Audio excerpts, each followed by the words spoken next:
Oke. Assalamualaikum warahmatullahi wabarakatuh. Berjumpa lagi dengan saya di struktur baca 2. Ya. Oke. Kita lanjut ke materi berikutnya, yaitu mengenai kolom komposit. Sebelumnya kita sudah selesai ya untuk balok komposit. Saya berikan materi balok komposit sampai situ, perencanaan plastis saja karena memang utamanya perencanaan plastis. Karena kalau kita teruskan ke yang perencanaan elastis, kemudian ada beberapa macam dengan kompodik dan sebagainya, tidak akan selesai nanti karena banyak sekali ya perhitungannya. Nah, salah satu contohnya itu yang kemarin yaitu beton solid saja. Baik, jadi kita lanjutkan untuk kolom komposit. Ada pun beberapa materi mengenai kolom komposit ini. Yang pertama adalah pengenalan struktur kolom komposit ya.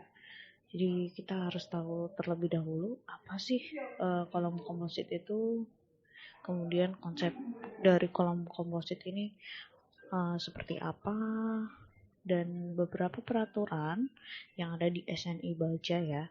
Ini terdapat di pasal I2 yang mengacu untuk perencanaan kolom komposit ini.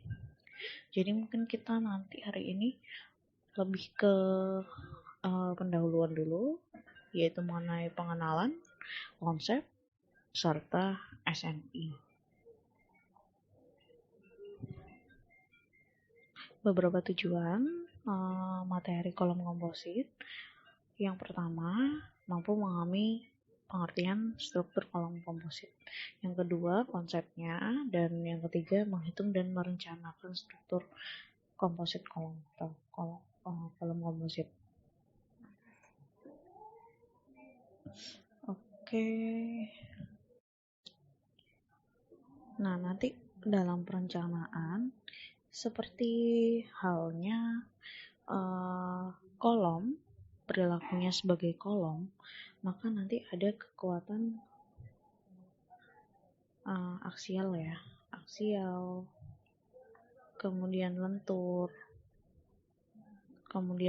aksial. Nah, sebetulnya kan perilaku kolom ini dominannya adalah perilaku ini ya. Intinya dalam perencanaan kolom komposit ini nanti banyak pengulangan, seperti balok kemarin, balok komposit itu ada beberapa pengulangan ya.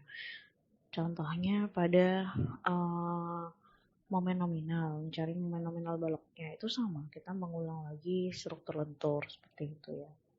Jadi banyak pengulangan sebetulnya dari bab sebelumnya.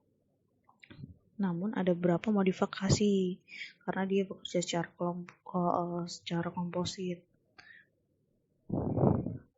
Perilakunya juga akan berbeda ya.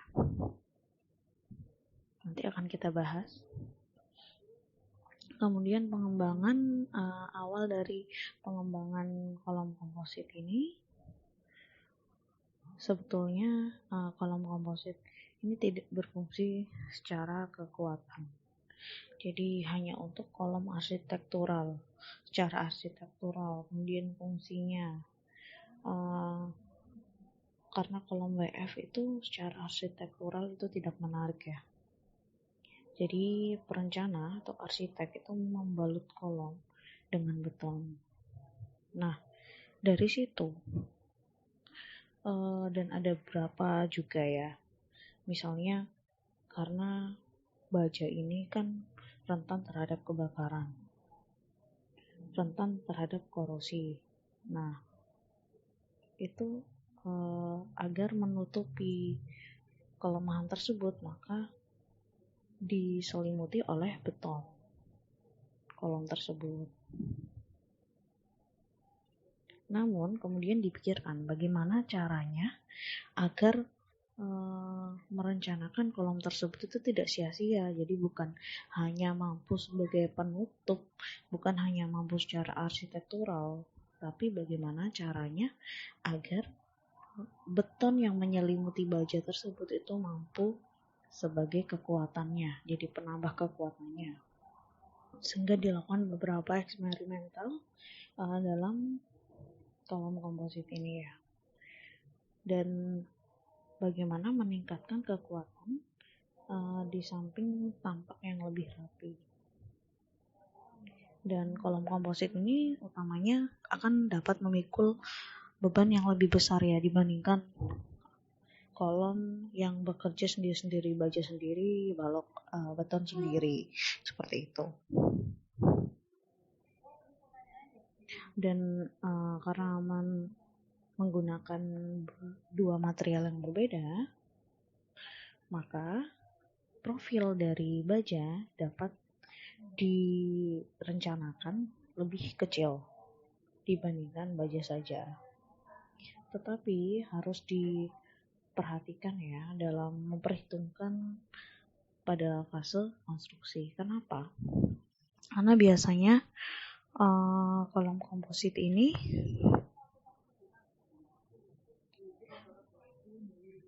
bekerja secara full, secara 100% dapat menerima beban sesuai dengan rencana itu ketika beton itu sudah mengeras. Jadi ketika masih tahap perencanaan, kemudian ada beban layan atau beban servis, maka kolom tersebut itu tidak mampu memikul beban ultimate-nya.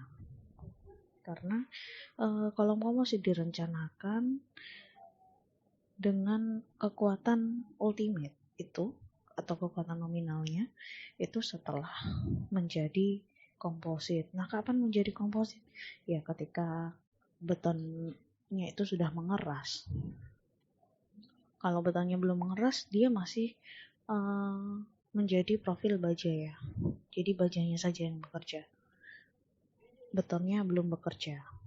Nah, itu salah satu dari kelemahan kolom komposit. Oke, kita ke kelebihannya. Jadi yang pertama untuk kelebihan kolom komposit itu memikul beban yang relatif lebih besar dibandingkan kolom non komposit, baik balok baja maupun baik kolom baja maupun kolom beton. Oke, saya belum move on sebetulnya dari balok. Kayaknya dari tadi nyebut balok aja. Kita lanjut ya. Ini tadi sudah saya bahas ya. Mikul bebannya jelas lebih besar dibandingkan baja sendiri dan beton sendiri. Kemudian untuk kekuatan rencana yang sama itu dapat menggunakan profil yang lebih kecil. Jadi sudah saya bahas juga. Kemudian meningkatkan kekakuan lateral struktur. Tentunya akan lebih kaku karena ditambahkan oleh beton ya. Karena beton itu material yang lebih rigid ya dibandingkan baja. Kemudian yang keempat, ketahanan terhadap api dan korosi yang lebih baik dibandingkan kolom baja biasa. Ini jelas ya, karena kolom baja itu kelemahannya kalau nggak api ya korosi ya. Yang kelima, efek penguatan dalam melawan tekuk dan menghalangi terjadinya local buckling. Kemampuan kolom komposit memikul beban aksial dan lentur lebih besar dibandingkan kolom beton bertulang. Ya, kemudian meningkatkan kekuatan betonnya juga. Ini beberapa kelebihannya tadi, ini juga sudah saya ringkas tadi pada pendahuluan. Kemudian kekurangannya. Jadi ini yang nomor 1 tadi sudah saya bahas ya, bahwa kekuatan penuh itu dicapainya bertahap. Jadi pada saat konstruksi harus betul-betul direncanakan beban pada saat konstruksi ya, atau fase konstruksi.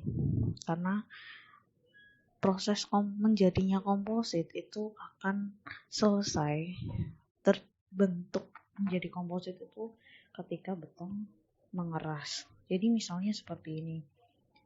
Kolom tersebut direncanakan 1000 kN ya untuk gaya ultimate yang bekerja maksimal itu 1000 kN misalnya.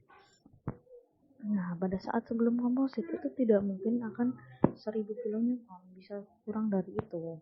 Nah, jika dibebani beban utamanya pada saat konstruksi ya, karena ada beban beban-bebannya itu bekerja harus diperhitungkan juga. Karena jika tidak, ini akan mengakibatkan kegagalan sebelum terpasang ya kompositnya. Kemudian yang kedua, ikatan antara beton dan profil baja ini belum dipahami sepenuhnya.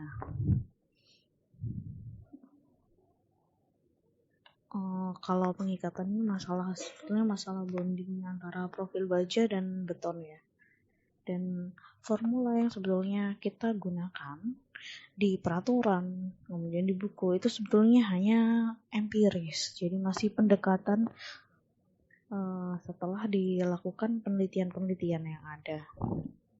Jadi itu masih belum fix istilahnya seperti itu. Kalau beton dengan tulangan itu sudah ada rumus, bukan rumus empiris lagi ya. Kemudian yang ketiga untuk rangka dan susut ya pada beton ini mempengaruhi juga. Jadi kekurangannya beton ini juga mempengaruhi dalam perilaku atau kolom kompositnya ya. Kemudian jika kolom komposit digunakan pada sekeliling luar bangunan tingkat tinggi dan baja digunakan dalam core bangunan, maka rangka akan menimbulkan masalah. Nah, ini penjelasan dari nomor 3. Akibatnya lantai beton tidak mempunyai ketinggian yang sama, jadi tidak rata ya. Harus ada perhitungan dan pengukuran yang cukup teliti pada sambungan kolom. Karena akibat dari rangka tadi ya. Jadi akibatnya lantai beton itu tidak rata, tidak mempunyai ketinggian yang sama. Dan masalah lain adalah kurangnya pengetahuan mengenai ikatan. Ini sudah dijelaskan tadi, ini penjelasan nomor 2.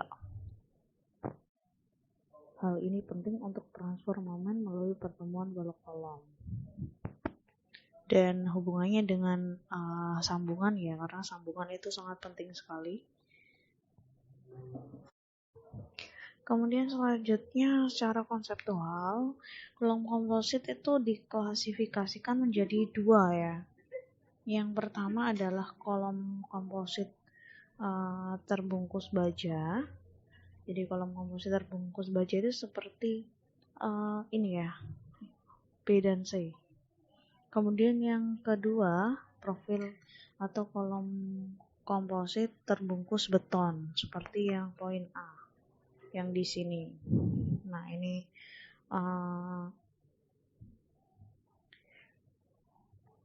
jadi yang pertama itu kolom komposit terbungkus baja itu berarti ini profilnya itu pipa. Ya, pipa ini berbentuk O dan ini berbentuk persegi pipanya. Dan ini merupakan beton ya, full beton. Jadi hollow steel shape filled with plain concrete. Untuk yang di dalamnya ini tidak ada tulangan, jadi full beton. Kemudian untuk yang profil baja dibungkus beton atau komposit terbungkus beton ini ada reinforced konkritnya ya, atau ada baja tulangannya.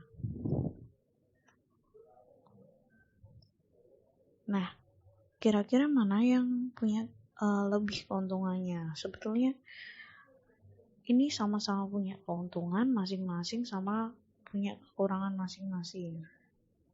Jadi sebetulnya tergantung juga pada perencana maunya itu di dalam atau di luar untuk bajanya. Kemudian biasanya arsitek itu juga mau expose yang mana? Expose baja atau betonnya. Kalau misalnya pengen expose betonnya, maka digunakan yang tipe ini. Kalau ingin expose bajanya ya pakai tipe yang ini.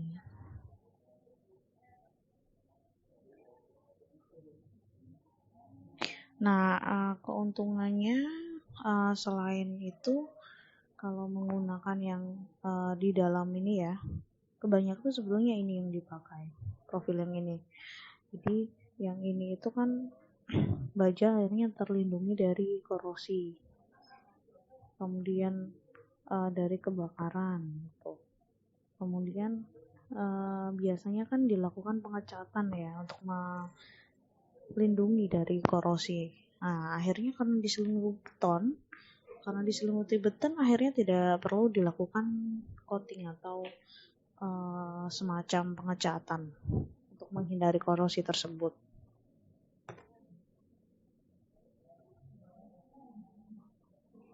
Oke, ini juga diklasifikasikan dalam SNI, itu juga berbeda. Jadi untuk kolom baja yang terbungkus beton ini ada di pasal I21 yang poin 1, dan ada beberapa mengenai batasan, kemudian kekuatan tekan, kekuatan tarik, transfer beban, dan persyaratan pendetailan. Jadi harus sesuai dengan persyaratan ini. Untuk yang pertama, kita bahas dulu mengenai kolom baja berisi terbungkus beton. Jadi seperti ini ya contohnya di lapangan. Untuk kolom baja terbungkus beton, jadi tetap ada tulangannya di sini. Dengan prosentase tulangan yang memang dipersyaratkan juga.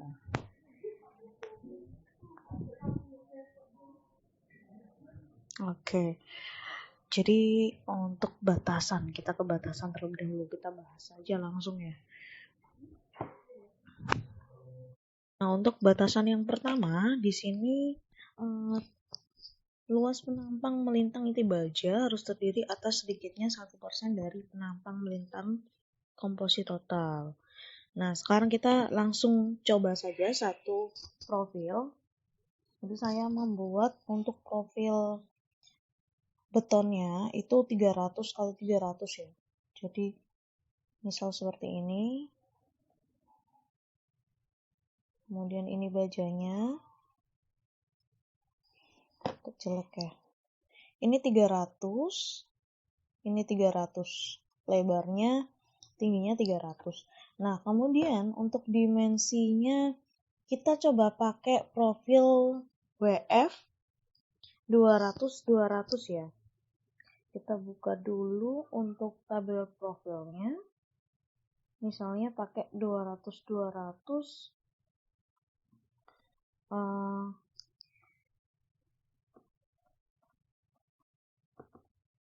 200-200 ya. Kita coba dengan TW-nya 10 misalnya. Nah, kemudian kita cari untuk luasan dari profil A. Profilnya itu adalah 83,69 ya, sekitar itu. Ini satuannya cm persegi. Ingat, cm persegi. Kemudian kita jadikan ke mili ya, karena ini kita satuannya dalam mili. Maka untuk A-nya adalah 8369 mm persegi. Nah, ini untuk A bajanya. Kita tulis AS ya. Kemudian untuk A betonnya, AC, itu 300 kali 300. Maka hasilnya 90.000 mm persegi. Nah, ini kita presentasikan dulu apakah ini sudah memenuhi 1%-nya apa belum. Jadi 8.369 dibagi 90.000 dikali 100. Hasilnya adalah